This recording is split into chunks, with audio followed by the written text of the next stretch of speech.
So as you have seen, this is again quite a revolutionary sonata. It should be much more played and more appreciated. I think it's a very important piece. And now we come to the sister work, the C-sharp minor sonata, which, let me just play for you a little bit of this.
Think this is very strange, because that's not how you know this, that's not how you played it, it's not how your grandmother played it, it's not how Ellie Nye played it or whoever. Let me try to explain. It's actually not good when you have to explain your interpretation, but in this case it's important because it's such a very well-known piece. And I'm quite convinced that it is known the wrong way. I don't know any other piece of music that has such a thick layer of false tradition on it, like this one. First of all, the name Moonlight is nonsense. This is not by Beethoven. It was given by the poet and critic Ludwig Rellstab, who was a very good poet. You know his poems from Schubert's Schwanengesang, for example.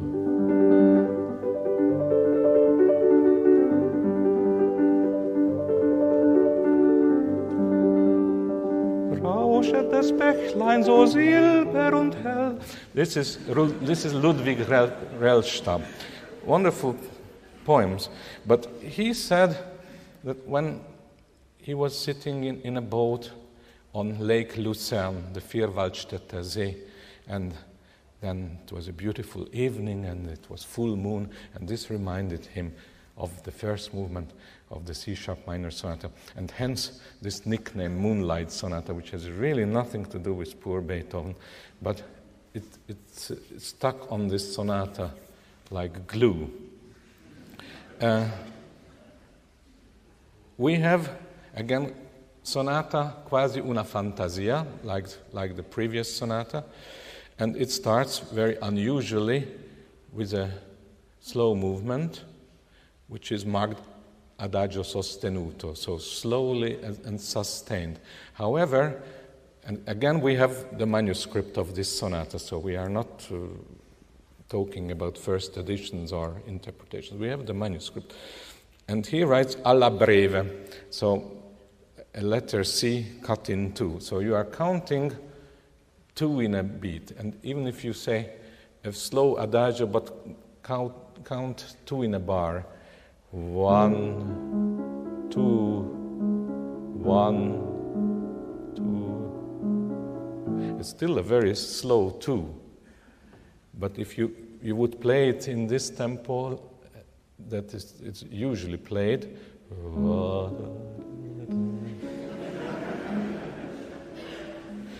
you can have breakfast and lunch and dinner, and the poor pianist is still playing this first movement. And now, so that is one thing. The other thing is that Beethoven writes an Italian sentence at the beginning of this movement. Si deve suonare tutto questo pezzo con delicatissima e senza sordino. So, to translate that, you have to play all this piece with great delicacy and without sordino. But that is a problem of the terminology, because the sordino doesn't mean the soft pedal. Beethoven would have written una corda, that he meant the soft pedal. Without sordino means without the dampers. So the dampers raised, and that means to play the whole movement with pedal. And of course, many of my colleagues say that, yes, we know this, we read this, but you cannot do it on the modern piano. And I beg to differ. Why can't you do it on the modern piano? Have you tried it? They said, no, I haven't tried it, but you cannot do it. It's an argument. It's just not good enough. I think Beethoven is a great enough composer that you have to take him very seriously. I mean, if he writes something very specifically, then give him a chance. He must have a reason for it. So he wanted a very special sonority, a very special sound, that the harmonies swim together like in a wash, and the overtones are strengthening each other. Because what you have here, you have bass,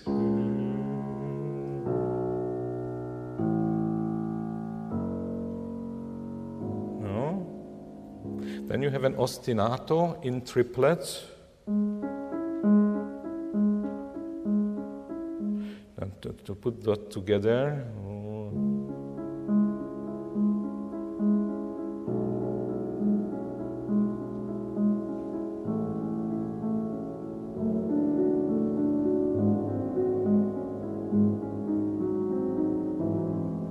And you have to articulate very carefully.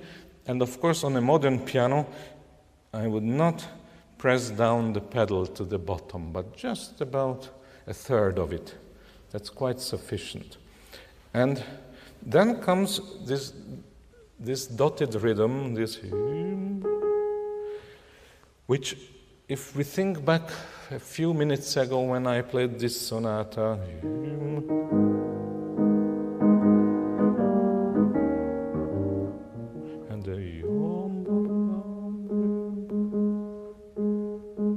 is also a funeral march rhythm. And in Edwin Fischer's wonderful book on Beethoven sonatas, he comes with a great discovery. He said, I was never happy with the description Moonlight Sonata because it never convinced me.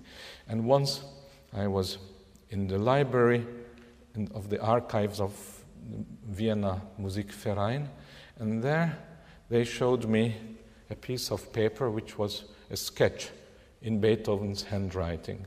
And Beethoven copied out from Mozart's Don Giovanni the scene when Don Giovanni murders the Commendatore, and that is a musical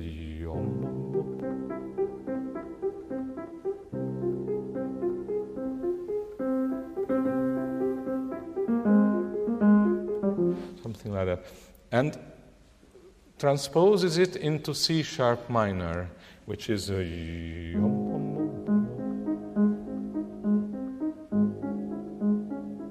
and he says that it was crystal clear to me what this music was about. No moonlight, but it's a funeral scene. It's a death scene, thinking of Mozart's Don Giovanni, and there you have it. And I think it's very important.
kind of a blur, and it's like a landscape, nothing with moonlight, but I'm not changing the pedal at all, because I think I try to take him that seriously, and he really wanted this.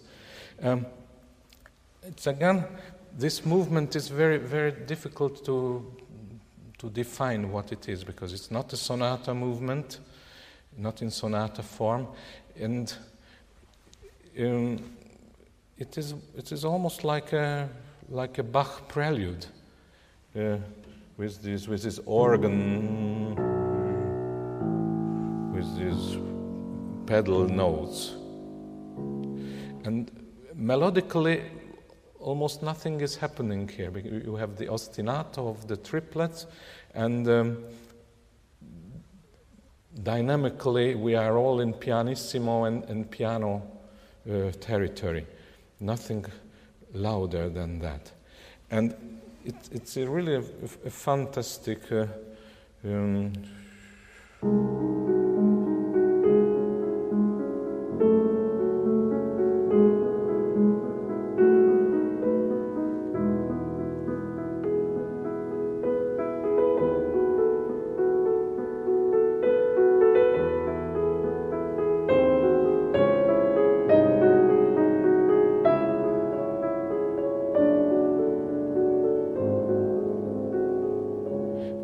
the Napolitan harmony has a great importance. This one, and then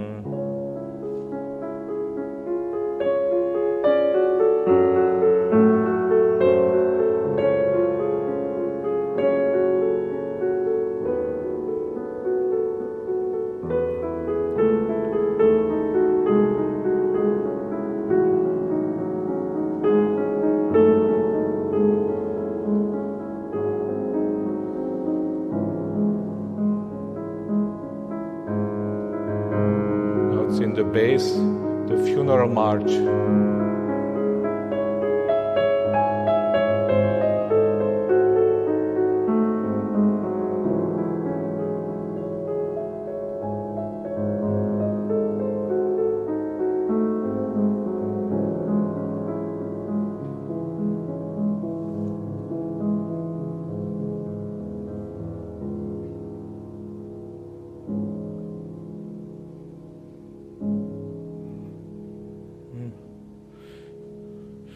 To me, this is like taking a great painting that has a lot of dust on it and a lot of dirt, and you have to restore it, and that you get the real colors that the painter meant. Then comes this wonderful middle movement in D flat major, which is enharmonic with C sharp. And after this blur of pedal, you have suddenly the sensation of music without pedal. So it's like a clear, fresh air.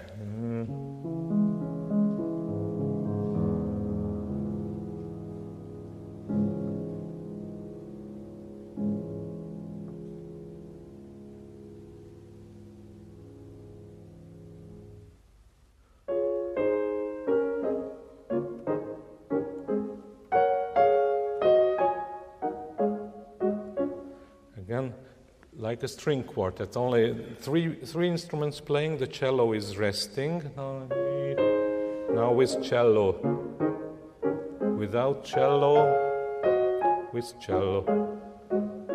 Variation.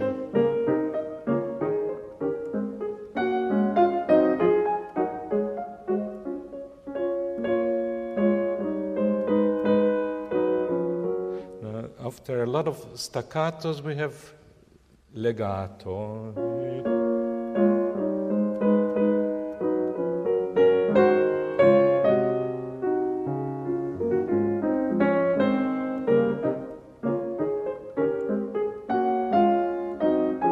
So lots of question marks, no?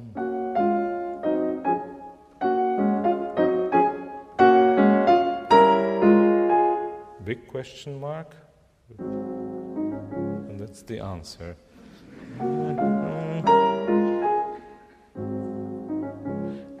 the trio is again in this very nocturnal piece. We are back to the earth here.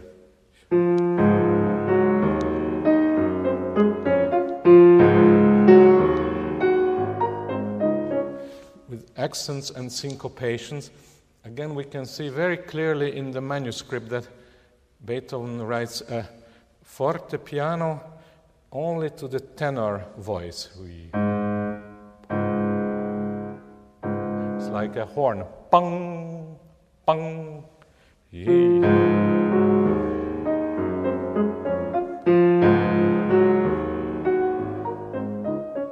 No, pianissimo. Always this horn.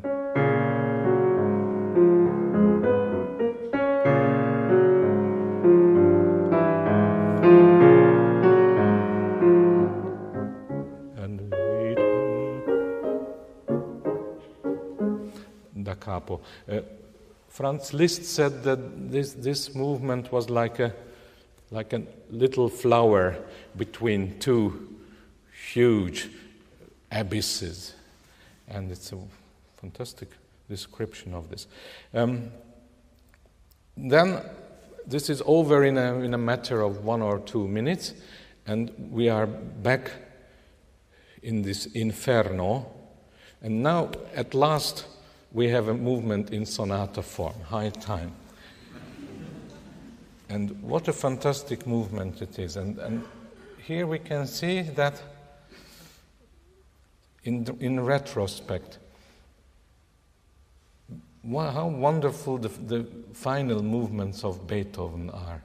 We take this for granted, but look at almost all the great composers after him. You say, even with Schubert very often with Schumann, with Brahms, wonderful works, and you say, oh, what a pity, the last movement is not really as good as the others. And never with Beethoven. And he took very great care that there is a balance in this sonata. The first 2 movements are counterbalanced by this incredible finale. And so you have a construction and a wonderful sense of architecture. Again, the pedaling is vitally important. It's crucial. Beethoven is the first great composer of the pedal. Again, he consistently in the manuscript you can see con sordino, senza sordino. Con sordino, senza sordino. Without dampers and with dampers. If I play this now slowly, you have in the left hand, and those 2 notes are coupled with a chord. Only these 2 chords are always in pedal. Nothing else is. So he has, if I play it slowly, it's good that I practice a little bit.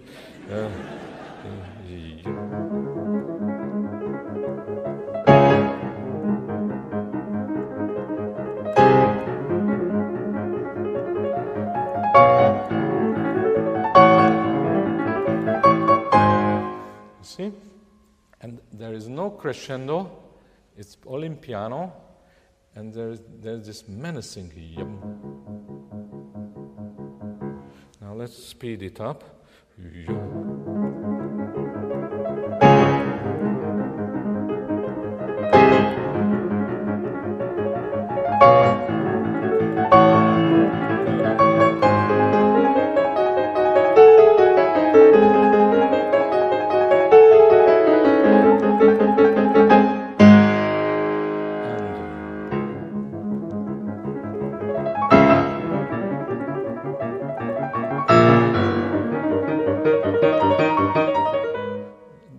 First crescendo. Again, this is an incredible, it's a visionary piece. Now we reach the dominant and comes a wonderful melody, a lamenting melody.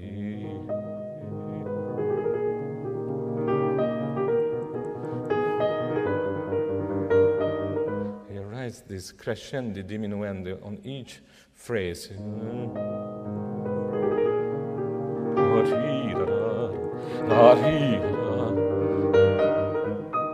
Now the variation.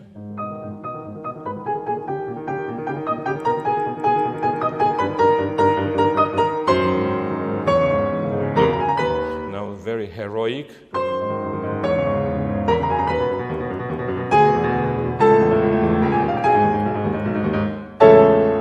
And again, I said that the Napolitan harmony has a great importance in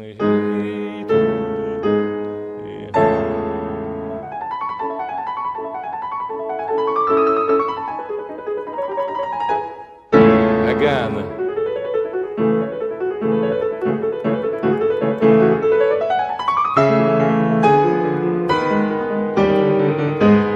And now comes a new theme, molto agitato here.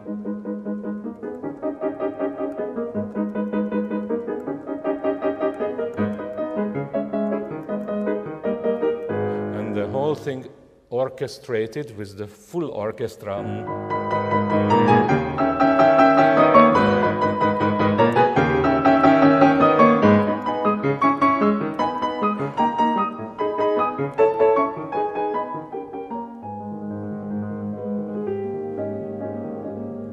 A closing theme like an epilogue, but the agitato never stops, this inner excitement.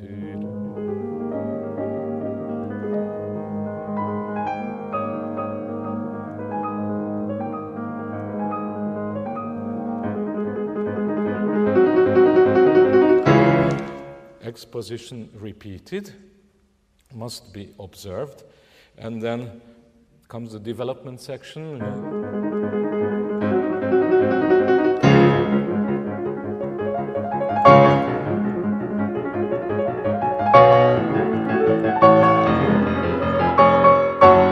We are on the subdominant, our lament.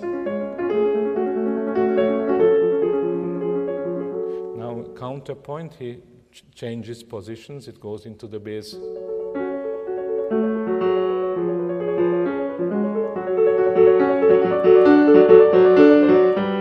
Again, a Napolitan from F sharp to G.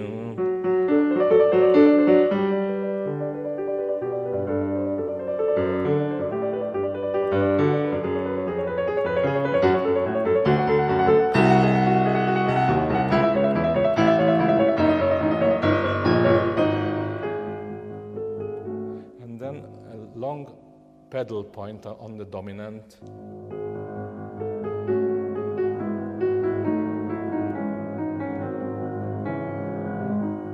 So this is a preparation for the recapitulation, for the return.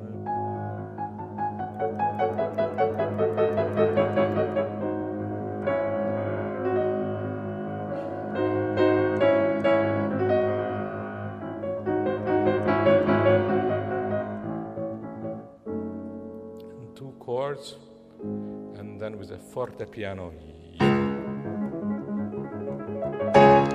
This is really very visionary, very scary music.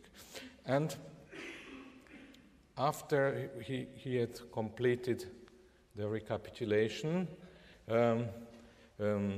comes a big coda, which again enlarges the structure towards a piano concerto almost.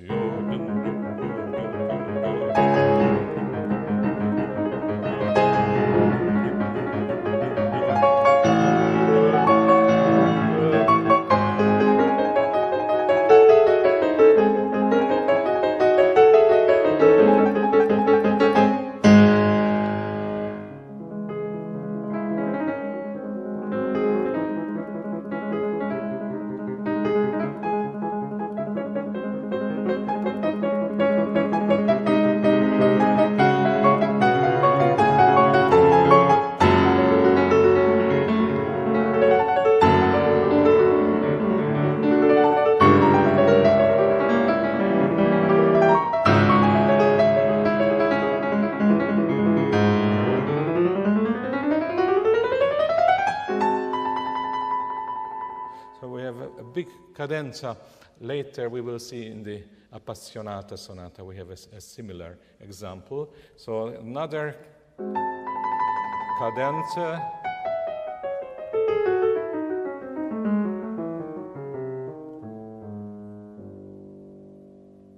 And suddenly the coda.